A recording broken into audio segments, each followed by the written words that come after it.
can use Sharpies with your nail stamping plates. I'm using a white stamping polish to pick up the Sharpie ink, and keeping in mind that any color I use, the final product is going to be several shades lighter of the original ink color.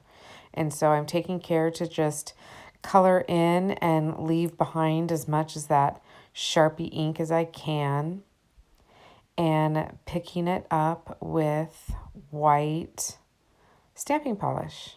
It's easy to smear all the Sharpie inks around, so I'm being fairly generous with my white stamping polish. I picked a Maniology plate that always looked kind of tie-dye to me, and I thought it looked well with this little Sharpie trick.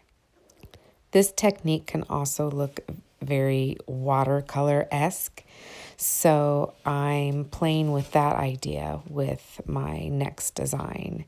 It's another plate from Maniology, and it's tropical with a bird and a bunch of tropical flowers in it, and I'm taking a little more time to color it in and being even more generous with the white so it doesn't blend so much on the plate. This is a fun way to play with your nail stamping plates, as nothing has to be exact or perfect, and the finished product is still fun.